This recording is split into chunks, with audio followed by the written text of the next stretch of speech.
दोस्तों स्वागत है आप सभी का बिहार समाचार में। दोस्तों आज के इस वीडियो में हम बिहार के टॉप बड़ी न्यूज को देखेंगे। दोस्तों वीडियो में आगे बढ़ने से पहले आप सभी से अनुरोध है कि आप इस वीडियो को एक प्यारा लाइक जरूर कर दें और साथ ही हमें नीचे कमेंट करके जरूर बताएं कि आप बिहार के किस जिले में रहते हैं। तो चलिए शुरुआत करते हैं आज की पहली और बड़ी खबर से। चलिए आज की पहली खबर में देखिए, बिहार में अचानक बड़ी ठंड, पटना समेत अन्य जिलों में 2 डिग्री सेल्सियस तक गिरा न्यूनतम तापमान। जी हाँ देखिए, बिहार में अचानक ठंड बढ़ गई है। राजधानी पटना समेत राज्य के अधिकतर हिस्सों में न्यूनतम तापमान तेजी से गिर गया है। पश्चिमी विक्षोभ का प्रभाव कम होते ही पूरे बिहार में मौसम साफ हुआ है। वहीं देखिए साथ ही उत्तरी पछुआ हवा का प्रभाव बढ़ने से ठंड में बढ़ोतरी हुई है। मौसम विभाग के पूर्वानुमान के मुताबिक सप्ताह तक राज्य में ठंड का असर और बढ़ने के आसार है। वहीं देखिए मौसम विज्ञान केंद्र पटना के मुताबिक पटना के न्यूनतम तापमान में 2.4 डिग्री सेल्सियस की गिरावट हुई है। वहीं देखिए पिछले 24 घंटे में पटना का न्यूनतम तापमान 17.6 डिग्री सेल्सियस दर्ज किया गया। इस सीजन में पहली बार इस स्तर पर तापमान नीचे आया है। राज्य भर में गया सबसे कम तापमान दर्ज किया गया है। यहाँ न्यूनतम पारा 1.3 डिग्री की गिरावट के साथ ही 14.2 डिग्री सेल्सियस रिकॉर्ड किया गया।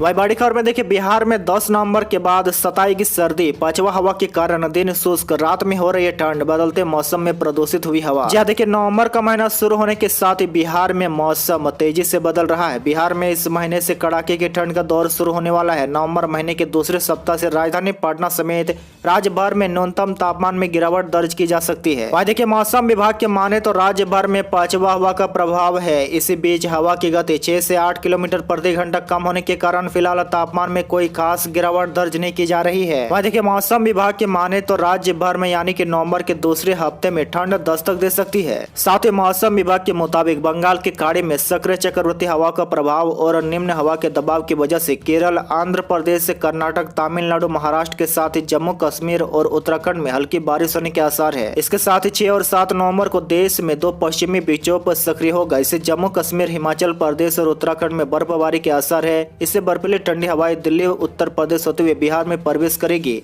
इसका प्रभाव से बिहार में 10 नवंबर के बाद रात के साथ दिन में भी तापमान में गिरावट होने के आसार है। बड़ी खबर में देखिए, पटना से अधिक प्रदूषित हुई मोतिहारी, खराब होने लगी बिहार के शहरों की हवा। पटना का AQI 223 तो मोतिहारी का 382 पर पहुंचा। जी देखिए बिहार में मौसम में हो रहे बदलाव का असर एयर क्वालिटी पर पड़ना शुरू हो गया है। एक बार फिर से हवा की गुणवत्ता बदतर होने लगी है। वहीं आपको बता दें कि राजधानी पटना समेत बिहार के अन्य जिलों में हवा काफी प्रदूषित हो चुकी है। बात करें मोतिहारी की तो जहाँ AQI लेवल 382 के पार हो चुकी है। वहीं देखिए उसके बाद सिवान है जहाँ AQI लेवल 294 दर्ज किया गया है। पटना का भी AQI एक बार फिर से 200 के पार पहुंच चुका है। साथ ही गया, भागलपुर, सहरसा, समस्तीपुर में भी वायु गुणवत्ता सही नहीं है। वहीं देखिए प्रदूषण के मामले में सबसे बुरा हाल उत्तर बिहार के शहरों का है। मोतिहारी में AQI 382 और बेतिया में 284 दर्ज किया गया है। इसके अलावा आरा में 188, औरंगाबाद में 173, बेगूसराय में 168, भागलपुर में 168, बिहार शरीफ में 145, बक्सर में 158 दर्ज किया गया है।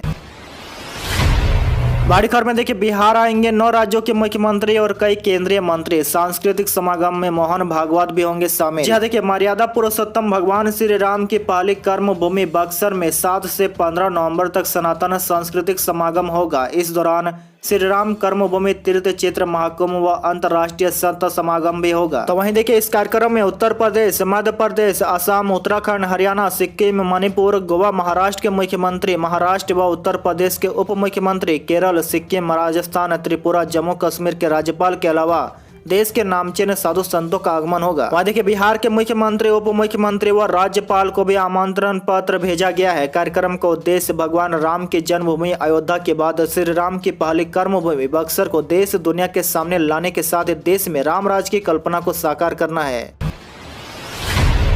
बड़ी खबर में देखिए, बिहार में सरसों तेल के साथ रिफाइंड के दाम बढ़े, घरेलू बजट पर पड़ेगा खासा असर। जी देखिए खाद्य तेल मंडी में उबाल आ गया है। उम्मीद थी कि त्योहार की मांग पूरी करने के बाद भाव नीचे आएंगे, लेकिन इसके उल्टे सरसों तेल, सोया रिफाइंड और पाम रिफाइंड की कीमत बढ़ गई है। वहीं देखिए सर्वाधिक तेजी पाम रिफाइंड में है। इसकी कीमत में 15 रुपए प्रति लीटर की तेजी आई है। अन्य खाद्य तेल 10 रुपए प्रति लीटर महंगे हुए हैं। इससे घरेलू बजट पर खासा असर पड़ेगा। आपको बता दें कि पहले सरसों तेल का भाव 150 से 175 रुपए लीटर था। यह बढ़कर 160 रुपए से 185 रुपए लीटर हो गया। वहीं सोया रिफाइंड का भाव 140 से 150 रुपए लीटर था, जो बढ़कर 150 से 160 रुपए लीटर हो गया है।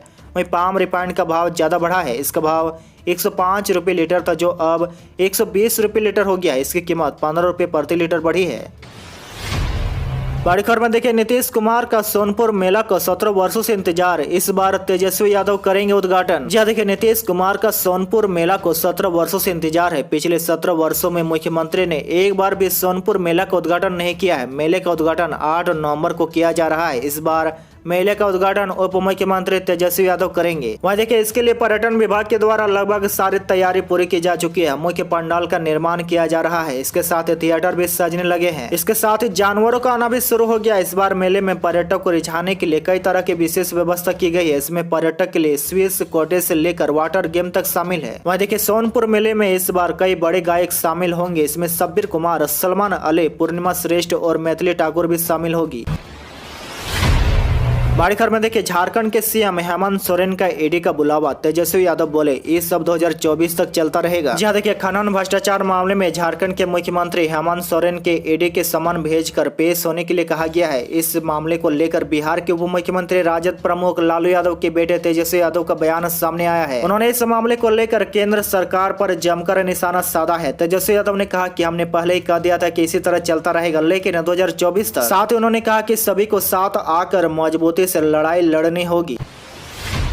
बड़ी खबर में देखिए, बिहार में शारीरिक शिक्षकों के 6000 पदों पर जल्द होगी भर्ती, तैयारी शुरू। जी देखिए, बिहार के 8386 मध्य विद्यालयों में से तकरीबन 6000 स्कूलों में खाली एक शारीरिक शिक्षा सह स्वास्थ्य अनुदेशक के पदों पर बहाली होगी। वहीं देखिए, इसके लिए शिक्षा विभाग को प्राथमिक शिक्षा निदेशालय नए सिरे से जल्द आवेदन मांगेगा। प्राथमिक शिक्षा निदेशक रवि प्रकाश ने सभी जिला शिक्षा पदाधिकारियों से सोमवार 7 नवम्बर तक रिक्त रह गए पदों की रिपोर्ट मांगी है। वहीं देखिए, जिलों को रिक्ति का ब्यौरा नियोजन इकाई वार एवं कोटिवार देना होगा।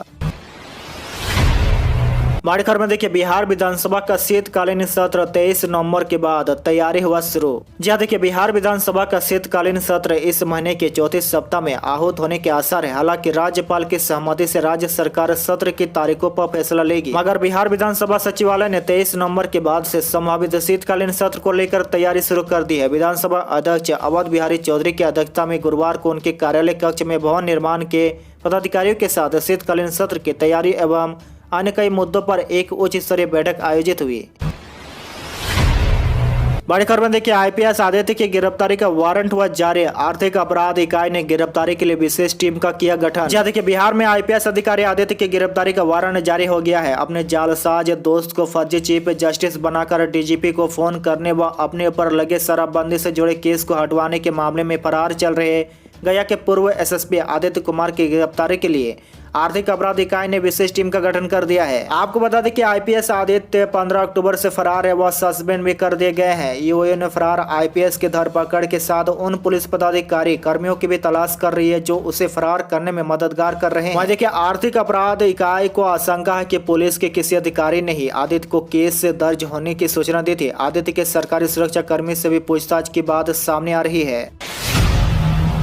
बड़ी खबर में देखिए, राज्य में 48 लाख बच्चे योजनाओं के लाभ से हो सकते हैं वंचित। जी देखिए, राज्य के सरकारी व सरकार संपोषित स्कूलों की 1 से 12वीं कक्षा के 48 लाख बच्चों की सरकार कल्याणकारी योजनाओं से वंचित हो सकते हैं। ये वैसे बच्चे हैं जो स्कूल में नामांकित है, तो लेकिन मेगा सॉफ्ट पोर्टल पर इनकी डाटा एंट्री विद्यालय से नहीं हो पाई है। इसको लेकर शिक्षा विभाग ने सभी जिलों के शिक्षा पदाधिकारियों को सख्त आदेश दिया है। आदेश में कहा गया कि 4 दिनों के अंदर इन बच्चों की मेगा सॉफ्ट पोर्टल पर डाटा एंट्री की रिपोर्ट भेजी। आपको बता दें कि मेगा सॉफ्ट पोर्टल पर मात्र 1,88,86,000 की ही एंट्री हुई है। विभाग ने स्पष्ट किया कि इस परिस्थिति में लगभग 48 लाख बच्चे सरकार की कल्याणकारी योजनाओं के लाभ से वंचित हो जाएंगे। इसीलिए 8 नवंबर तक सभी नामांकित एवं पंजीकृत बच्चों की डाटा एंट्री कराते हुए विभाग को रिपोर्ट उपलब्ध कराने को कहा गया है। बड़ी खबर में देखिए, दाखिल खारिज में अब नहीं होगी मनमानी, क्रमवार होगा निपटारा। जी देखिए, बड़ी खबर है, ऑनलाइन दाखिल खारिज के मामलों में अंचल कर्मियों की मनमानी नहीं चलेगी। इस बार अंकुश लगाने के लिए जल्द ही फीफो लागू होगा। फीफो यानी फर्स्ट इन फर्स्ट आउट, यानी पहले आओ पहले पाओ। यह व्यवस्था लागू करने के बाद म्यूटेशन के जो आवेदन पहले आएंगे उसका निपटारा पहले करना अंचल कर्मियों के लिए अनिवार्य होगा। वहीं देखिए, इससे अंचल अधिकारी, राजस्व कर्मचारी और डाटा एंट्री ऑपरेटर जैसे अंचल कर्मी म्यूटेशन के मामलों में पिक एंड चूज नहीं कर पाएंगे। आपकी जानकारी के लिए बता दें कि मॉडल रूप में पीबो को शुरुआत में हाजीपुर, समस्तीपुर, भागलपुर, सिवान और नवादा के कुछ अंचलों में लागू करने की संभावना पर विचार किया गया है। उससे प्राप्त इनपुट के आधार पर इसे पूरे बिहार में सभी 534 अंचलों पर लागू किया जाएगा। बड़ी खबर में देखिए, पेंशन योजना के लिए 15,000 वेतन की समय सीमा खत्म। जी देखिए, बड़ी खबर है, सुप्रीम कोर्ट ने शुक्रवार को एक महत्वपूर्ण फैसला सुनाते हुए वर्ष 2014 की कर्मचारी पेंशन योजना की वैधता को बरकरार रखा है। हालांकि अदालत ने पेंशन कोष में शामिल होने के लिए 15,000 रूपए मासिक वेतन की सीमा को रद्द कर दिया है। देखिए, इस फैसले से हजारों कर्मचारियों को लाभ होगा। साथ ही आपको बता दें कि वर्ष 2014 के संशोधन ने अधिकतम पेंशन योग्य वेतन की सीमा 15,000 रूपए प्रति महीने तय की थी। संशोधन से पहले अधिकतम पेंशन योग्य वेतन 6,500 रूपए थी। वहीं देखिए, मुख्य न्यायाधीश यूयू ललित, न्यायमूर्ति अनिरुद्ध बोस और न्यायमूर्ति सुधांशु धूलिया की पीठ ने कहा कि कर्मचारी पेंशन योजना 2014 के प्रावधान कानून और वैध है। जिन कर्मचारियों ने पेंशन योजना में शामिल होने के विकल्प का इस्तेमाल नहीं किया है, उन्हें 6 महीने के भीतर ऐसा करना होगा। बड़ी खबर देखिए, बिहार में शराब पीने वाले अब नहीं छुपा पाएंगे अपनी पहचान। देखिए, बड़ी खबर है, शराब पीकर पकड़े गए शख्स के लिए पहचान छुपाना अब मुमकिन नहीं होगा। उसने पहली दफे शराब पी है या दूसरी बार, इसका पता तुरंत चल जाएगा। वहीं देखिए, अब ऐसे लोगों की पहचान के लिए राज्य सरकार जल्द ही आधार प्रमाणीकरण की व्यवस्था करने जा रही है। शराब पीकर पकड़े गए आरोपितों को जुर्माने पर छोड़ने से पहले उनके नाम पता पर आधार डेटाबेस से रजिस्टर्ड किया जाएगा। एक बार रजिस्टर्ड होने के बाद यदि कोई दोबारा शराब के नशे में पकड़ा जाता है तो वह लाख कोशिश के बाद भी अपनी पहचान नहीं छुपा पाएगा। वहीं देखिए, मद निषेध उत्पाद एवं निबंधन विभाग के अधिकारियों के मुताबिक शराब पीकर पकड़े जाने वाले लोगों के आधार से पहचान सुनिश्चित करने के लिए प्रत्येक जिले के मद निषेध कार्यालयों में आधार प्रमाणीकरण केंद्र खोला जाएगा। बड़ी खबर में देखिए, बिहार के राजधानी पटना से 2 दिन 4 जोड़ी मेला स्पेशल ट्रेन चलेगी। देखिए, सोनपुर में कार्तिक पूर्णिमा मेले पर भीड़ के मद्देनजर पमोरे 7 व 8 अक्टूबर को 4 जोड़ी मेला स्पेशल सवारी गाड़ी चलाएगा। 7 एवं 8 नवंबर को छपरा, हाजीपुर, मुजफ्फरपुर एवं सोनपुर, बछवाड़ा, बरौनी खंड पर अस्थायी रूप से कुछ गाड़ियों को 1-1 मिनट के अतिरिक्त ठहराव दिया जा रहा है। वहीं देखिए, 7 व 8 नवंबर को चलने वाली ट्रेनों में 05-202 और 05-201 सोनपुर, मुजफ्फरपुर, सोनपुर, वहीं 05-203 और 05-204 सोनपुर, छपरा, सोनपुर, वहीं 05-205, 05-206 सोनपुर, पाटलिपुत्र, सोनपुर और 05-251 और 05-252 सोनपुर, पाटलिपुत्र, सोनपुर मेला स्पेशल चलाने की तैयारी की जा रही है। आज के लिए बस इतना ही। इसी तरह बिहार के डेली न्यूज देखने के लिए आप हमारे चैनल को जरूर सब्सक्राइब करें।